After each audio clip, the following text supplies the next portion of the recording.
السلام علیکم ورحمۃ اللہ وبرکاتہ۔ خدا کا ذکر کریں ذکر مصطفیٰ نہ کریں، خدا کا ذکر کریں ذکر مصطفیٰ نہ کریں، ہمارے منہ میں ہو ایسی زبان خدا نہ کریں۔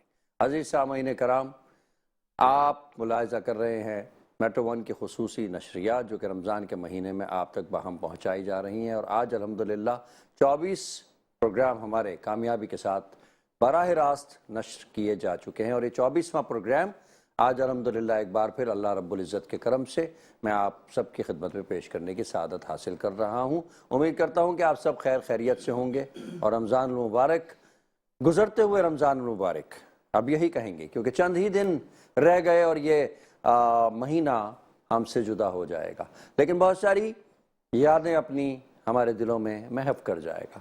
بہت سارے ایسے واقعات، بہت سارے ایسے معاملات جو ہم نے اپنے خاندان والوں کے ساتھ، اپنے گھر والوں کے ساتھ گزارے، اپنے بچوں، اپنے بہن بھائیوں، اپنی ماں باپ کے ساتھ گزارے، وہ لمحات ہمارے لیے یادگار بن جائیں گے، اور ہم پھر دوبارہ ایک بار اللہ رب العزت کی بارگاہ میں یہ دعا کریں گے کہ اللہ رب العزت ہمیں پھر سے رمضان عطا فرما، پھر سے رمضان عطا فرما، پھر سے رمضان عطا فرما، بار بار رمضان عطا فرما، تاکہ وہ جو منظر ہے یہ گانگت کا، وہ جو منظر ہے محبتوں کا، وہ جو منظر ہے اللہ اور اس کے رسول صلی اللہ علیہ وآلہ وسلم کی قربت سے قربت حاصل کرنے کے لیے جو ہم ایک ساتھ مجتمع ہوتے ہیں، وہ منظر ہمیں دوبارہ بار بار اللہ رب العزت دکھائے، کیونکہ ایک بڑا خوبصورت ماحول کریٹ ہوتا ہے، بڑی شاندار ایک کہا جائے جسے کہ دینی معاملات کے حوالے سے دیکھیں یا سوشل معاملات کے حوالے سے دیکھیں، ایک بڑی آؤٹ کلاس قسم کی ریفلیکشن نظر آتی ہے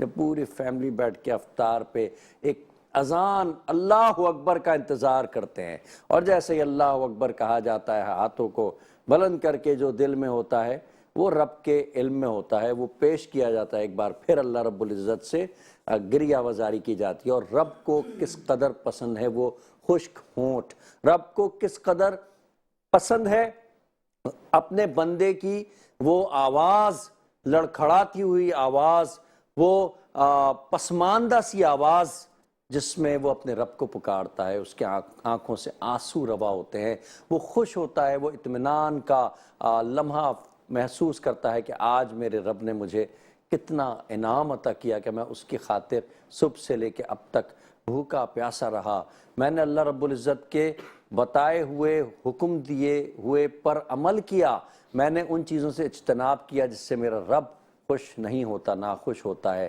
تو میرا رب کتنا محبت کرنے والا ہے کہ اب میرے سامنے اس نے اپنی نعمتوں کے خزانے وارد کر دیے ہیں، اور اب میں اس نعمت میں سے جو چاہوں گا کھاؤں گا۔ ناظرین، یہ ایک ریفلیکشن ہے، ایک تشبیہ ہے کہ ہمیں اللہ رب العزت کی نعمتوں کا احساس ہوتا ہے کہ نعمت کتنی بڑی چیز ہے، نعمت کی کیا قیمت ہے۔ جب ہم سارا دن پیاس کے عالم میں رہتے ہیں، بھوک کے عالم میں رہتے ہیں، خواہشات کے اوپر ہم ایک نفس کے اوپر ایک تالا ڈال کر کے ہم اسے بند کر دیتے ہیں ایک بند کمرے کے اندر، تو ہمیں احساس ہوتا ہے کہ یہ نعمتیں کتنی قیمتی ہیں جو کہ ہمارے رب نے ہمیں عطا کی ہیں۔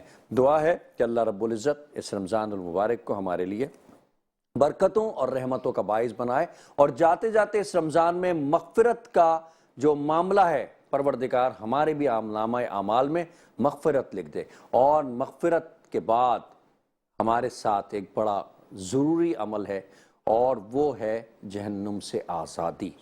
تو یہ ہفتہ ہمارا جہنم سے آزادی کا ہے، اور اس وقت ہمارے لیے بڑے کرم اور احسان کی بات ہے کہ طاق راتیں چل رہی ہیں، تو طاق راتوں کا فائدہ اٹھاتے ہوئے ہم رب کائنات کے بارگاہ میں پیش ہوتے رہیں گے اور ہوتے رہیں گے۔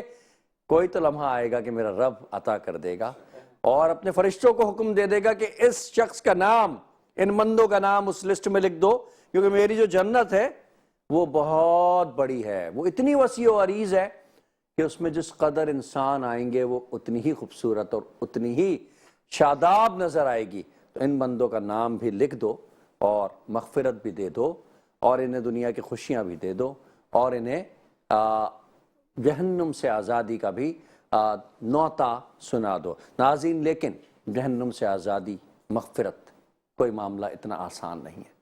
ہم کیا اپنا محاسبہ کرتے ہیں؟ کیا ہمارے اندر یہ خواہش جنم لیتی ہے کہ ہم اپنے کیے ہوئے پر اپنے زندگی کی کتاب کے ان اوراق کو پلٹ کر کے دیکھیں کہ جن اوراق میں ہم نے کہیں کسی کا دل دکھایا، ہم نے کوئی کوتاہی ایسی کی جو حقوق العباد کے زمرے میں آتی ہے، اور کوئی ایسا رنج ہم نے کسی کو دیا جس رنج کی وجہ سے وہ آج تک رنجیدہ ہے، رنجور ہے۔ ہمیں اپنا محاسبہ کرنا ہے، اور جب محاسبہ کریں گے تو یقیناً معاملات بہتری کی طرف آئیں گے، اور پھر رب کی عطا ہوگی، کیونکہ حقوق العباد کا معاملہ بندے سے بندے کے درمیان ہے، اور رب کا معاملہ رب اور بندے کے درمیان۔ تو پہلے حقوق العباد سے نکل کر کے رب تک آیا جائے گا، اور آج انشاءاللہ تعالی اسی موضوع کو ہم اپنا موضوع گفتگو و سخن بنائیں گے۔ علامہ منیب اقبال صاحب ہمارے ساتھ موجود ہیں۔ السلام علیکم منیب بھائی، انشاءاللہ آج محاسبے کے اوپر بات کریں گے، آپ اس پہ تفصیلی روشنی ڈالیے گا۔ میرے ساتھ موجود ہیں عالم اسلام کے ممتاز ثنا خان، اور ان کی پہچان نعت ہے، بچپن سے نعت پڑھ رہے ہیں، اور ان کا خاصہ یہ ہے کہ عالم اسلام کے اس درخشندہ ستارے کے یہ شاگرد ہیں جو میرے نہ صرف بڑے قریبی دوست رہے، زندگی کے رازدار رہے، اور 2 دہائیوں سے زیادہ ان کی آواز نے پورے عالم کو اپنے سحر میں جکڑے رکھا۔ میری مراد ہے الحاج محمد راشد اعظم مرحوم سے، اللہ تعالیٰ ان کی قبر پر لاکھوں کروڑوں رحمتیں نازل فرمائے۔ ارشد لودھی صاحب، السلام علیکم۔ ارشد بھائی، بہت شکریہ آپ آئے۔ جزاک اللہ۔ آپ کو دیکھ کر کے راشد کی یاد آ جاتی ہے، تو آج میں آپ سے گزارش کروں گا کہ راشدی کے کلام سے آغاز کیجیے۔ بسم جی اللہ بالکل، بسم اللہ۔ بہت شکریہ آپ کی محبتوں کا۔ جزاک اللہ۔ راشد بھائی کا لکھا ہوا خوبصورت صحیح ہے، کلام صحیح، جو بہت خوب، بہت خوب۔ سرکار کے کرم سے سب کام چل رہے ہیں،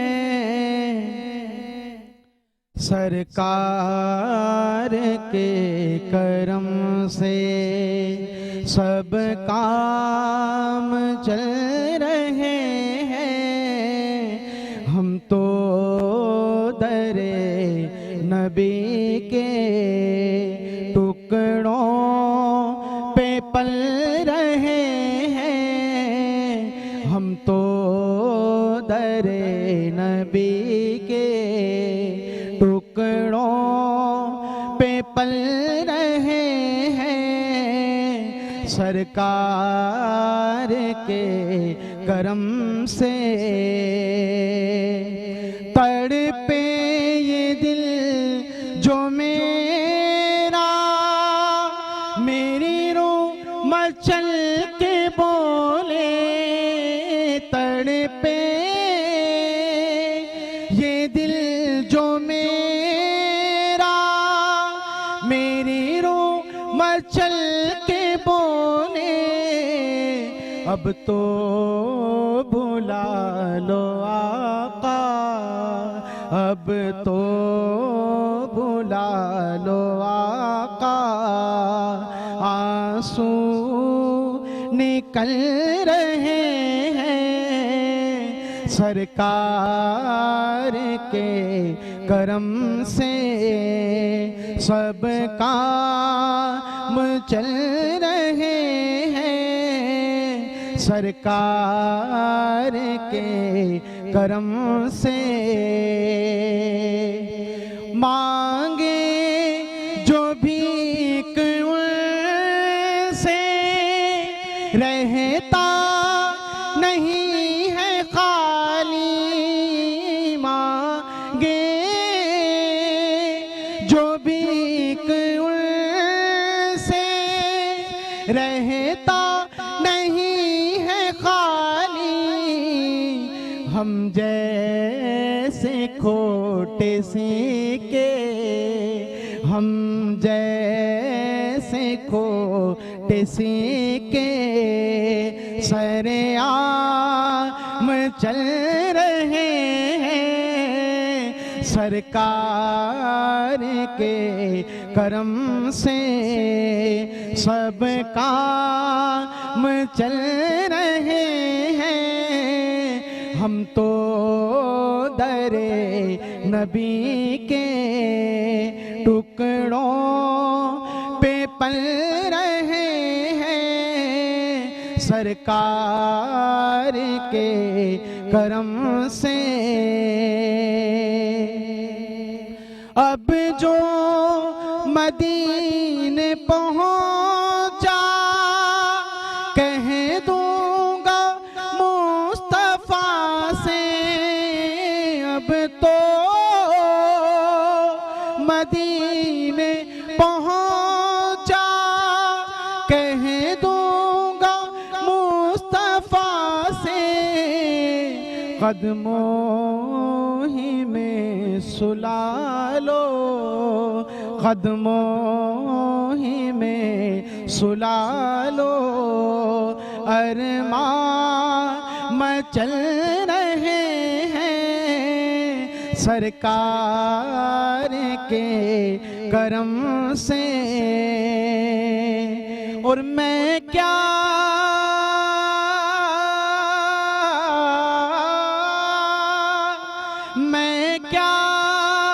لکھوں گا راشد ان کے کرم کی باتیں.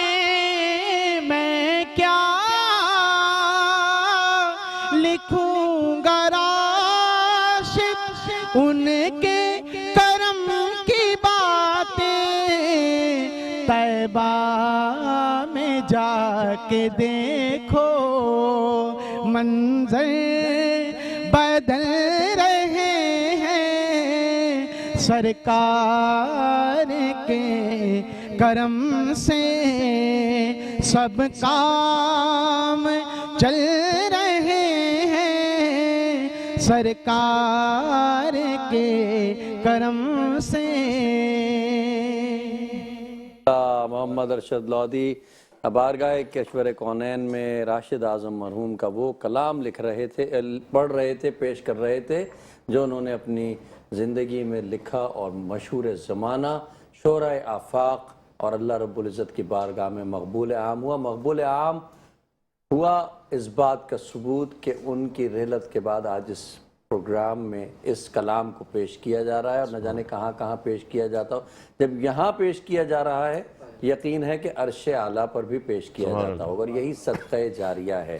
انسان دنیا سے چلا جاتا ہے لیکن اس کا اچھا کام زندہ رہتا ہے. اللہ پاک راشد بھائی کو ہزاروں رحمتیں، لاکھوں کروڑوں رحمتیں اللہ پاک ان کے مرقد پر اور جنت میں اعلیٰ مقام عطا فرمائے. بہت شکریہ ارشد بھائی. علامہ صاحب آج کا ٹاپک ہے محاسبہ. محاسبے کی تعریف بیان کیجئے. کیا محاسبہ ضروری ہے؟ کیا محاسبہ کیے بغیر انسان کی زندگی میں کوئی تبدیلی آ سکتی ہے؟ اور اگر آ سکتی ہے تو محاسبے کی کیا حیثیت اور اہمیت ہے؟ انسان اپنی زندگی میں کس طرح تبدیلی لائے محاسبے کا سوچ کر کے، یا اپنی کی ہوئی غلطیوں کے اوپر نادم ہو کر اس پہ نظر ثانی کر کے؟ اعوذ باللہ من الشیطان الرجیم، بسم اللہ الرحمن الرحیم. ہمارے بھائی سب سے پہلے تو قرآن مجید میں اللہ تبارک و تعالیٰ نے بار بار محاسبے کے حوالے سے ہمیں تنبیہ فرمائی. سبحان اللہ. دیکھیں اللہ تعالیٰ نے اکثر مقامات میں فرمایا لعلکم تعقلون، کیا تم عقل نہیں رکھتے؟ لعلکم تشعرون، کیا تم شعور نہیں رکھتے؟ لعلکم تتقون، کیا تم ڈرتے نہیں ہو؟ اس کے علاوہ جو سب سے پہلے قرآن مجید کی صورت ہے سورہ فاتحہ، اس میں کیا فرمایا؟ مالک یوم الدین، روز جزا کا مالک. فرمایا ارأیت الذی یکذب بالدین، کیا تم نے ان کو نہ دیکھا جو روز جزا کو جھٹلاتے ہیں؟ یہ روز جزا کیا ہے؟ روز جزا از دا ڈے آف ججمنٹ. اس کو ڈے آف ججمنٹ کہتے ہیں نا، یعنی جس دن آپ کا آڈٹ ہونا ہے. یہ محاسبہ کسے کہتے ہیں؟ آپ روزانہ اپنے لیول پہ اپنے آپ کو یہ سوچتے ہیں کہ آج میں اپنا پورا دن آڈٹ کروں گا، میں اپنے آپ کو چیک کروں گا کہ میں نے کیا غلطیاں کی، میں نے کیا گناہ کیے، اور اللہ تبارک و تعالیٰ کو کون کون سے ناراض کرنے والے میں نے کام کیے. یہ محاسبہ جس کو ہم ایک عام زبان میں انگلش میں آڈٹ کہتے ہیں. آڈٹ میں کیا ہوتا ہے؟ جو ایک آڈیٹر ہوتا ہے وہ اکاؤنٹنٹ کی غلطیاں چیک کرتا ہے کہ اکاؤنٹنٹ نے کوئی غلط کام تو نہیں کیا، کوئی فگر غلط تو نہیں رکھ دی، کوئی غلط انٹری تو پاس نہیں کر دی. تو بیسیکلی ایک تو ہم نے ہر وقت اپنی جو اپنا وہ کیا کہتے ہیں اپنے آپ کو چیک کرنا ہے. اور رات کو سونے سے پہلے بزرگان دین فرمایا کرتے تھے رات کو سونے سے پہلے اپنا محاسبہ کر لیا کرو، کہیں تم رب کو ناراض کر کے تو نہیں سو رہے، کہیں تم کسی کا دل دکھا کے تو نہیں سو رہے، کہیں تم کسی کو ناراض کر کے تو نہیں سو رہے. اچھا ایک تو ہے رب کو ناراض کرنا. رب کو ناراض کرنے میں ظاہر سی بات ہے نماز کا چھوڑنا، روزوں کا چھوڑنا، گناہ کے کام کرنا یعنی جھوٹ بولنا، غیبت کرنا. دوسری طرف فرمایا کہ جو رب کے بندوں کو ناراض کرتا ہے اللہ تبارک و تعالیٰ بھی اس سے ناراض نہیں آتا. اچھا اس سے ناراض ہوتا ہے. اچھا اب جو ہے نا اس کی کچھ کیٹیگریز ہیں کہ آپ کس کس لیول پہ اپنا محاسبہ کریں گے, اور رب کے بندوں کو ناراضگی کی میں کیا کیا لوگ, کون کون سے لوگ شامل ہیں. سب سے پہلے محاسبے کے اندر انسان اپنے آپ کو دیکھے کہ اس نے اللہ تعالیٰ کے کون کون سے حقوقوں کو پامال کیا ہے. یعنی نماز چھوڑ دی اگر تو یہ نیت کرے کہ کل انشاءاللہ کوئی نماز نہیں چھوڑوں گا. کوئی جھوٹ بولا ہے تو وہ نیت کرے کل میں کوئی جھوٹ نہیں بولوں گا. اگر اس نے کوئی اور گناہ کیا تو اس بارے میں بھی یہی سوچے گا. دوسری چیز طور پر یہ چیک کرے گا کہ میں نے انسانوں میں سے کس کس کا دل دکھایا. اب انسانوں کی کیٹیگریز ہے نا, وہ اپنے سب سے قریبی لوگوں سے سب سے پہلے شروع کرتا ہے. جس کے ماں باپ حیات ہیں, اللہ تعالیٰ تمام والدین جو حیات ہیں ان کو لمبی حیاتی عطا فرمائے. جن کے والدین حیات ہیں انہیں ان کی خدمت کرنے کی توفیق عطا فرمائے. جن کے والدین دنیا سے چلے گئے ان کو ان کے لیے اچھا, جس کو کہتے ہیں کہ ایصال ثواب کرنے کی اور ان کے لیے اچھے اعمال کرنے کی توفیق عطا فرمائے. اب انسان یہ نوٹ کرے کہ کیا میں نے آج اپنے ماں باپ کو ناراض تو نہیں کیا اگر وہ ماں باپ حیات ہے تو. جن کے ماں باپ حیات نہیں ہے وہ یہ سوچے کہ کیا میں نے کوئی ایسا کام تو نہیں کیا کہ میرے اس کام کی وجہ سے میرے والدین کو قبر کے اندر سزا ہو رہی ہو. اور یہ احادیث سے ثابت ہے, ایسا ہوتا ہے کہ جب بچے گناہ کے کام کرتے ہیں تو ان کی جو گناہ کی سزا ہے ان کے ماں باپ کو بھی ملتی ہے. بچے, یہ بات تو احادیث سے ثابت ہے نا, حضور نے فرمایا کہ جو نا تم جب مرتے ہو تو تمہارے اعمال کا سلسلہ ختم ہو جاتا ہے سوائے 3 کاموں کے. جو مسجد میں عمارت یا وہ جو مسجد کی اینٹ تم نے رکھ دی اس میں جو نماز پڑھے گا اس کا تو ثواب ملے گا. جو درخت تمہیں لگایا یا جو کنواں تم نے کھدوایا اس کنویں سے جو پانی پیے گا یا اس درخت کے سائے میں جو بیٹھے گا مرنے کے بعد بھی تمہیں اس کا ثواب ملے گا. تیسری چیز حضور نے فرمائی جو اولاد نیک تم چھوڑ کر گئے, جب وہ نیک اولاد نیکی کرے گی تو اس کی نیکی کا ثواب تمہیں ملے گا. یعنی مرنے کے بعد اعمال کا سلسلہ تو ختم ہو جاتا ہے, اس کے باوجود بھی جب بچے اچھے اعمال کرتے ہیں تو اس کا ثواب قبر والے کو پہنچتا ہے. ہم نے جو رب کو دیا وہ زندہ رہتا ہے, جو رب کو ہم دیں گے وہ قائم رہے گا, وہ ہمیں صدقہ جاریہ ملتا رہے گا. لیکن اب اس میں بزرگوں نے فرمایا جب حضور علیہ السلام کے حدیث میں بچے کے نیک اعمال پہنچنے کا ذکر ہے تو اس کا مطلب یہ ہوا کہ جب بچہ برے اعمال کرے گا تو اس کی سزا بھی انسان کو قبر کے اندر ملے گی. تو انسان یہ سوچ کر روزانہ سوئے کہ کوئی میں نے ایسا عمل تو نہیں کیا کہ میرے مردہ ماں باپ قبر کے اندر تکلیف اٹھا رہے ہوں. تو یہ سارا محاسبہ انسان کو کرنا ہے. اس سے فائدہ یہ ہوتا ہے انسان جب آڈٹ کرتا ہے تو اس آڈیٹنگ سے اس کو فائدہ یہ ہوتا ہے کہ وہ جب اپنے آپ کو چیک کر لیتا ہے تو روزانہ کی بیسس پہ وہ یہ اپنے آپ کو پہچان پاتا ہے کہ کہاں کہاں وہ لیک کر رہا ہے, کون کون سی چیزوں میں اس کے لیے کمی ہے جس چیز کو اس نے پورا کرنا ہے. بہت ساری چیزیں ایسی ہوتی کہ جو مطلب فوراً ٹھیک نہیں ہوتی نا, اس میں ٹائم لگتا ہے. بعض اوقات مہینوں لگ جاتے ہیں اس عمل کو ٹھیک کرنے میں, بعض اوقات کئی ہفتے لگ جاتے ہیں, بعض اوقات کئی دن لگ جاتے ہیں. لیکن اگر آپ کو کسی عمل کو ٹھیک کرنا ہے, اس عمل کو ٹھیک کرنے کے لیے آج سے ہی آپ نے کوشش کرنی ہے. اگر آپ آج سے نہیں کریں گے تو پھر کل تو کبھی آتی نہیں ہے. اگر کسی کی عادت ہے کہ وہ نشہ چھوڑنا چاہتا ہے, آج کل ویسے ہی ہماری یونیورسٹیز کے حالات اب دیکھتے ہیں تو مطلب ایسے ایسے قسم کے نشے آ گئے کہ جن کا نام بھی ہم نے شاید کبھی سنا نہ ہو. اگر کوئی شخص یہ چاہتا ہے کہ میں نشے کی عادت چھوڑ دوں, اس کو آج سے اس چیز کی ابتدا کرنی پڑے گی. آج سے ابتدا کرے گا تو کرتے کرتے کرتے کہیں ہفتے لگیں گے یا کہیں مہینے لگیں گے, تب جا کے وہ اپنی عادت کو پورا ختم کرے گا. محاسبے کی جو آپ نے ماشاءاللہ آج کا جو ٹاپک رکھا, اس محاسبے کی سب سے بڑی کوالٹی ہوتی ہے کہ محاسبہ سب سے پہلے انسان کے اپنے آپ سے ہی شروع ہوتا ہے, اور انسان کی اپنی جو پرسنل انٹینشن ہے نا وہ محاسبے کے اندر بڑی زبردست جو ہے نا نکل کر باہر آتی ہے. کیونکہ انسان جب تک خود کسی چیز کا عزم نہ کرے, خود کسی چیز کا ارادہ نہ کرے, تب تک کوئی اسے جتنا بھی سمجھا لے. اگر آپ مجھے لیٹ سپوز میں اللہ نہ کرے جھوٹ بولنے کا عادی ہوں, اگر میں جھوٹ بولنا خود نہیں چھوڑنا چاہتا تو مجھے دنیا کا کوئی شخص نہیں چھوڑوا سکتا. میں جب خود نہیں چھوڑنا چاہتا, اگر میں خود چھوڑنا چاہوں تو پھر مجھ سے کوئی شخص جھوٹ بلوا نہیں سکتا. انسان اپنے آپ کا جو نا سب سے بڑا محاسب ہے, سب سے بڑا محاسب انسان اپنے آپ کا خود ہے. انسان اگر خود ایک چیز میں مضبوط ہو جائے کہ میں نے یہ کام کرنا ہے تو پھر کرنا ہے, یہ چیز میں نے چھوڑنی ہے تو پھر چھوڑنی ہے, تو انسان اپنی انٹینشن کو محاسبے میں مضبوط کرتا ہے کہ آیا میں یہ کام کر رہا ہوں, میں یہ چھوڑوں گا یا نہیں چھوڑوں گا. انسان سب سے پہلے اپنے آپ سے سوال کرے, دنیا کو چھوڑے, دنیا جو بولتی ہے بولے, دنیا جو کہتی ہے کہے, کیا میں یہ کام کر سکتا ہوں یا نہیں کر سکتا, کیا میں یہ چیز چھوڑ سکتا ہوں, یہ گناہ چھوڑ سکتا ہوں یا نہیں چھوڑ سکتا. اگر انسان اپنے آپ میں ہی مضبوط نہیں ہے تو پھر وہ اپنے اس جس کو کہتے ہیں عمل میں ناکام ہو جائے گا, کیونکہ وہ اپنے آپ عزم میں کامیاب پختہ نہیں تھا. جب انسان اپنا عزم پختہ کر لے گا کہ نہیں میں نے یہ کام چھوڑنا ہے تو میں نے چھوڑنا ہے, تو پھر وہ اس گناہ کو چھوڑ دے گا. اچھا, محاسبے میں صرف یہ ضروری نہیں ہے, 2 چیزیں محاسبے میں امپورٹنٹ ہوتی ہیں. بزرگوں نے فرمایا محاسبہ صرف گناہوں کو چیک کرنے کا نام نہیں ہے, بلکہ محاسبہ نیکیوں کو چھوڑنے کا نام بھی ہے. بہت ساری نیکیاں ایسی ہوتی ہیں کہ جس کا ہمیں دن بھر میں کرنے کا موقع ملتا ہے وہ کرنا ہم پر فرض نہیں ہوتی، لیکن اگر ہم وہ کر لیں تو اللہ تعالیٰ ہمیں ایکسٹرا ثواب عطا فرماتا ہے، جیسے ذکر اللہ ہے، فارغ بیٹھے ہوئے ہیں، فارغ بیٹھے آپ نے ذکر اللہ کر لیا، ہم نے دوسروں کے لیے ذہن میں بیٹھ کے پلان بنا رہے ہیں، اس سے اچھا یہ نہیں ہے کہ ہم اللہ کے ذکر میں لگے، حضور صلی اللہ علیہ وسلم پر درود پاک کا تحفہ پیش کرتے ہیں، کتنا زبردست کام ہے۔ پھر آپ یہ دیکھیے کہ آپ گاڑی چلا رہے ہیں، سگنل سے گزرے تو اگر کوئی آپ کے پاس ایسا شخص آتا ہے جو آپ سے سوال کرتا ہے، اس کو دینا کوئی فرض واجب نہیں ہے، پھر بھی آپ نے دے دیا تو آپ کے لیے ایکسٹرا بونس ہے، اس کو کہتے ہیں نا بونس ہے۔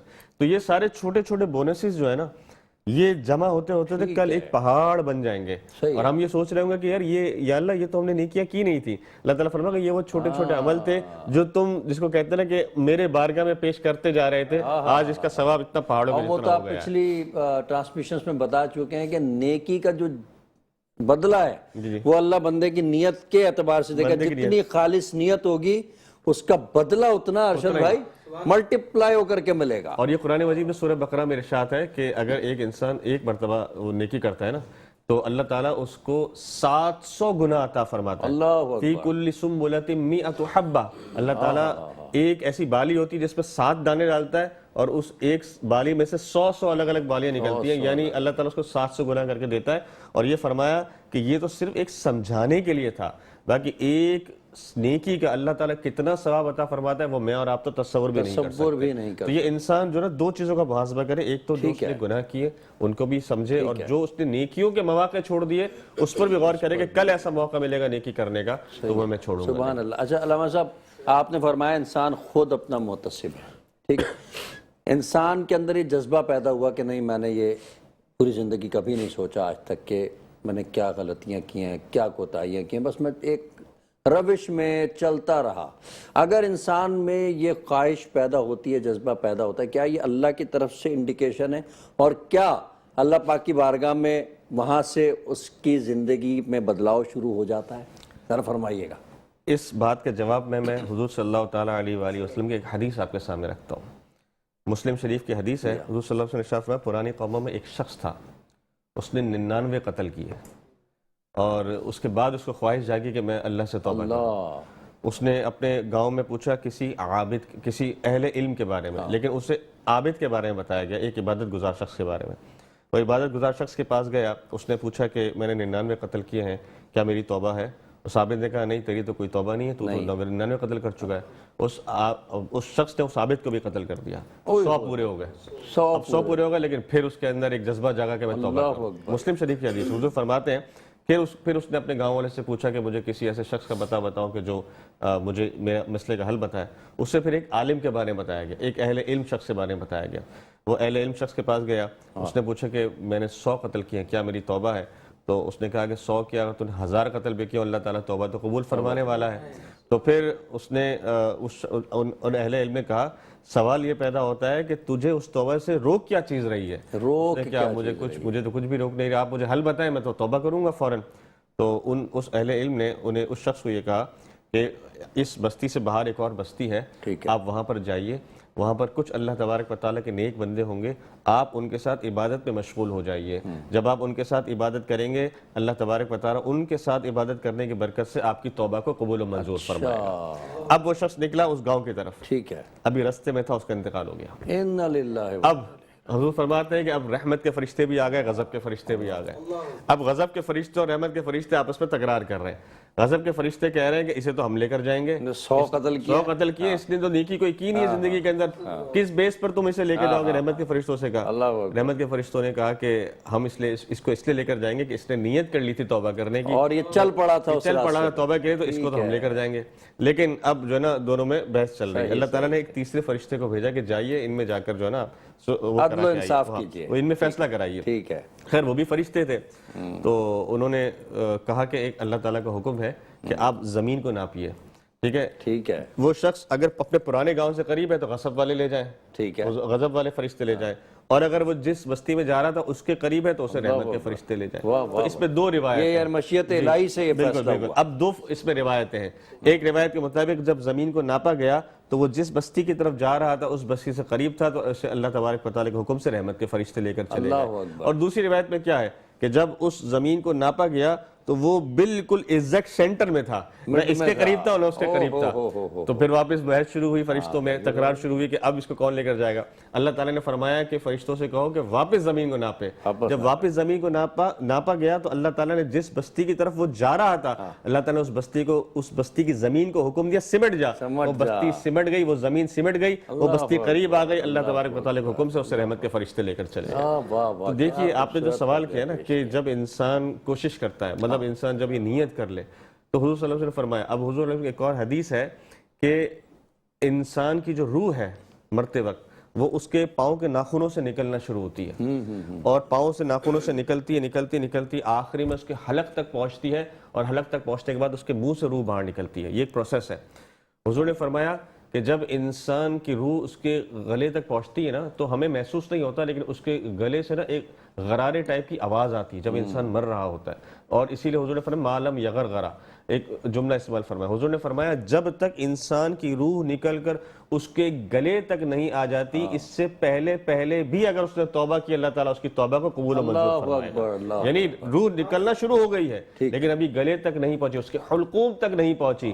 معلم یغرغرا، حضور نے فرمایا جب تک اس کی گردے تک ابھی روح نہیں پہنچی، اس سے پہلے بھی اگر وہ نیت کر لے گا نا کہ میں توبہ کرنا چاہتا ہوں، اللہ تعالیٰ اس کی توبہ کو قبول و منظور فرمائے گا. تو اب جہاں تک رہی محاسبے کے حساب سے بات، تو اللہ تبارک و تعالیٰ تو انسان کے گناہوں کو معاف فرمائے. انسان جتنا ہی گناہ گار ہو، ٹھیک ہے، اللہ تعالیٰ نے قرآن مجید میں ارشاد فرمایا ان اللہ لا یغفر ان یشرک بہ ویغفر ما دون ذلک لمن یشاء.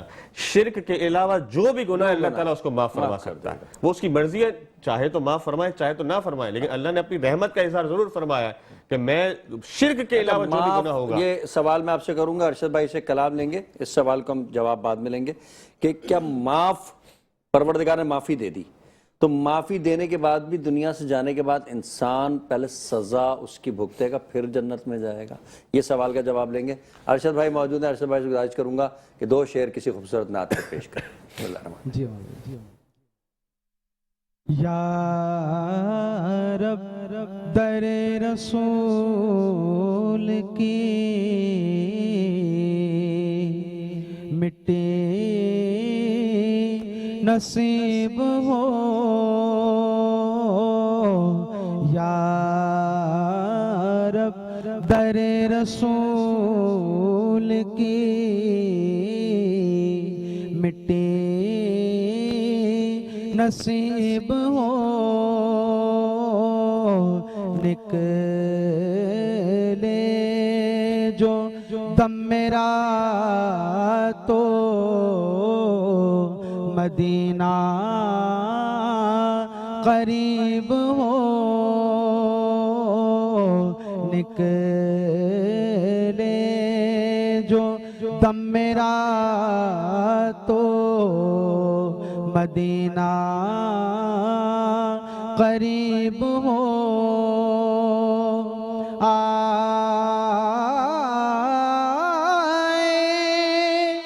نزاق وقت تو ایسا بھی ہو کرم،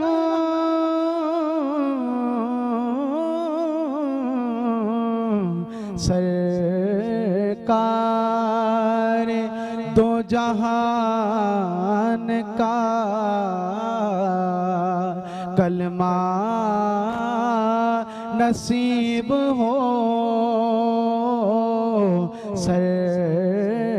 سرکار دو جہان کا کلمہ نصیب ہو، یا رب در رسول کی مٹی نصیب ہو.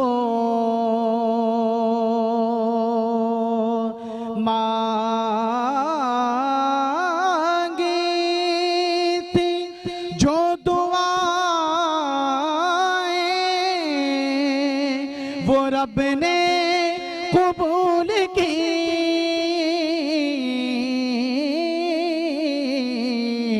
ہر بار میرا جانا دیارے حبیب ہو راشد دیار پاک میں دن گزرے اس طرح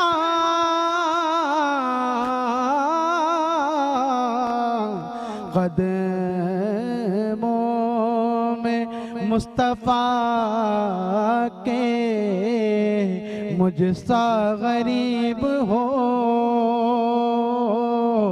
یا رب در رسول کی مٹی نصیب ہو۔ اللہ ارشد بھائی آپ کے اس کلام سے تو میری آنکھیں نم ہو گئیں، اللہ رب العزت وہ منظر دکھائے۔ آپ نے جتنی محبت سے راشد بھائی کا ذکر کیا، کیونکہ آپ سے بہت گہرا تعلق اس میں کوئی شک اور نہیں، میرا بس دل یہی چاہ رہا تھا کہ راشد بھائی کے لکھے ہوئے کلام آج تو ماشاءاللہ آپ نے اس محفل کو ان کے ہی نام سے معصوم کر دیا۔ یہ آپ کی محبت ہے کہ آپ نے محبت اللہ تعالیٰ ہمارے دوست بھائی کو بڑے اعلیٰ مقامات سے میں دعا کرتا ہوں، اللہ تعالیٰ آپ کے علم میں برکت عطا فرمائے اور راشد بھائی کے بالخصوص آپ کی آمد کا شکریہ۔ آپ علامہ صاحب جی فرمائیے گا کہ انسان دنیا سے چلا جائے گا، ٹھیک ہے، اس نے نیت کی تھی کہ اپنا محاسبہ کرے، محاسبہ بھی کیا، معافی بھی اس کے نامہ اعمال میں لکھ دی گئی، کیا دنیا سے جانے کے بعد پہلے وہ اس کی سزا بھگتے گا پھر جنت میں جائے گا؟ کیا فرماتے ہیں؟ بسم اللہ الرحمن الرحیم۔ انسان کے نامہ اعمال میں یا جو انسان کا ایک باکس ہے کرامن کاتبین جو لکھتے ہیں، اس میں بہت سارے جس کو کہتے ہیں کہ اچھے اعمال بھی ہوتے ہیں اور بہت سارے برے اعمال بھی ہوتے ہیں۔ اب اس میں ہوتا یہ ہے کہ جس گناہ کی اللہ تبارک و تعالیٰ کے حضور اس نے معافی مانگ لی اور اللہ تعالیٰ نے اس کے گناہ کو معاف فرما دیا، وَيُكَفِّرُ عَنْهُ سَيِّئَاتِهِمْ، جب وہ گناہ کی معافی ہو گئی تو اب وہ گناہ اس کے نامہ اعمال میں سے نکال دیا کیونکہ اللہ تعالیٰ نے اس کی معافی عطا فرما دی، یا تو مٹا دیا جاتا ہے یا پھر اس کو کلوز کر دیا جاتا ہے کہ اب اس کی سزا اس کو نہیں ملے گی۔ جب انسان مر جاتا ہے اور مرنے کے بعد اللہ تبارک و تعالیٰ کے حضور ہم پیش ہوں گے، اس میں کچھ تو ایسے گناہ ہوں گے کہ جو ہم نے کیے اور ہونے کے بعد اس کی معافی مل گئی، وہ تو ختم ہو گئے، لیکن کچھ ایسے گناہ ہوں گے کہ جس کی معافی مانگنا ہم بھول گئے ہوں گے، ہمارے ذہن سے نکل گیا ہوگا۔ اچھا، کچھ ایسے گناہ ہے کہ جس گناہ کی معافی جس کو کہتے ہیں صرف معافی مانگنے سے نہیں ہوتی، اس کا ہمیں کفارہ بھی ادا کرنا پڑتا ہے۔ مثال کے طور پر اگر ہم نے روزہ چھوڑا ہے جان بوجھ کر، تو اس کا جو کفارہ ہے وہ کفارہ ادا کیے بغیر اس کی معافی نہیں ملتی۔ نماز اگر ہم نے چھوڑی ہے تو نماز قضا کیے بغیر اگر ہم مر گئے تو اس نماز کو چھوڑنے کا گناہ جو ہے وہ ہمارے ساتھ پھر اس کی ادھر سزا بھی طویل ہوگی۔ بالکل بالکل۔ اب نماز چھوڑنے کا گناہ تو ہم کیا آپ سے گفتگو کریں، کیا آپ کو بیان کریں، لوگ جانتے ہیں، اور اللہ تعالیٰ ہمیں معاف فرمائے نمازیں چھوڑنے سے، گناہ کی عادت اللہ تعالیٰ ہمیں دور فرمائے۔ لیکن یہ ایسے گناہ ہیں کہ جو کبیرہ گناہوں کے اندر آتے ہیں اور اس کی جو نا قضا کرنا زیادہ ضروری ہوتی ہے۔ جیسے نماز کی قضا ہے، وہ قضا نہیں کریں گے تو اللہ تعالیٰ کی مرضی ہو، ہم یہ نہیں کہہ سکتے اللہ معافی نہیں فرمائے گا، نہیں، استغفر اللہ، اللہ تعالیٰ چاہے تو وہی معاف فرما سکتا ہے۔ لیکن بزرگوں نے فرمایا کہ اللہ تعالیٰ نے ایک سسٹم بنایا ہے کہ جب نماز کا حکم دیا ہے تو اب اس کی قضا ضروری ہے، قضا کرے بغیر مرے گا تو یہ ہم بندوں کا یہ کام نہیں ہے کہ یہ کہے کہ اللہ تعالیٰ پھر بھی معاف فرما دے گا، اس رب کی مرضی، وہ معاف فرماتے ہو تو جس کو چاہے معاف فرمائے، کہ ہم بندے یہ نہیں کہہ سکتے، ہم بندوں کو یہ حق نہیں ملا، ہم بندے یہی کہیں گے کہ نماز نہیں پڑھی تو اس کی سزا ہمیں ملے گی، جھوٹ بولا ہے بغیر معافی مانگے ہم مر گئے تو اس کی ہمیں سزا ملے گی، روزہ چھوڑ دیا ہم نے جان بوجھ کر، اس کی قضا کیے بغیر، کفارہ کیے بغیر مر گئے، اس کی سزا ہمیں ذرا آسان سا ایک کوئی وظیفہ بتائیں کہ کیا طریقہ ہے کہ انسان ظاہر کہ جانے انجانے میں انسان غلطیاں کرتا رہتا ہے، کیسے وہ کلین ہوتا رہے انسان، وہ ذرا بتا دیجیے میں آپ کو کیونکہ آخری منٹ ہے ہمارا۔ بہترین وظیفہ بتاتا ہوں، قرآن مجید میں بھی اس کا حکم ہوا کہ جب انسان اللہ تبارک و تعالیٰ کی بارگاہ میں رجوع کرے جب بھی، تو یا ایھا الذین آمنوا توبوا الی اللہ توبۃ نصوحا، کہ اللہ کی بارگاہ میں توبہ نصوح مانگو۔ توبہ نصوح کیا ہے کہ انسان پکے ارادے کے ساتھ ایسی توبہ مانگے اب یہ گناہ نہیں ہوگا، تو استغفار، حضور علیہ السلام نے فرمایا کہ میں بھی دن میں 100 مرہ 100 مرتبہ اپنے رب سے استغفار کرتا ہوں، اور ایک حدیث میں فرمایا 70 مرتبہ استغفار کرتا ہوں، جبکہ حضور تو معصوم الخطا تھے۔ تو آپ جو ہے نا بس اپنے استغفار کرنے کی عادت کو مضبوط کریں، اور یہ نیت کر لے اللہ جو جانے انجانے میں غلطی ہو گئی اللہ تعالیٰ معاف فرمائے۔ اللہ تعالیٰ ناظرین، اللہ تعالیٰ ہمارے اس بیٹھنے کو، یہاں پہ موجود ہونے کو قبول و منظور فرمائے، جو نیت لے کر کے چلے ہیں کہ اس رمضان میں ہم کچھ علم تقسیم کریں گے، خود بھی سیکھیں گے، اس پہ اللہ رب العزت ہمیں گامزن رکھے۔ انشاءاللہ تعالی علامہ صاحب کے بتائے ہوئے عمل کو میں بھی اور آپ بھی اپنی زندگیوں کا حصہ بنائیں گے کہ ہم رات کے وقت سوتے وقت انشاءاللہ ہم کوشش کریں گے کہ ہم اللہ رب العزت سے استغفار پڑھ کے کم از کم ایک تسبیح پڑھ کر کے سوئیں، اور اللہ سے ہم آرزو کریں کہ اللہ ہم سے جانے انجانے میں جو غلطی ہو گئی، کسی کا دل دکھ گیا، ہمیں معاف فرما۔ انہی خیالات کے ساتھ اپنے میزبان سید عمار بابر کو، اپنے مہمان ارشد لودھی اور علامہ صاحب کو اجازت دیجیے۔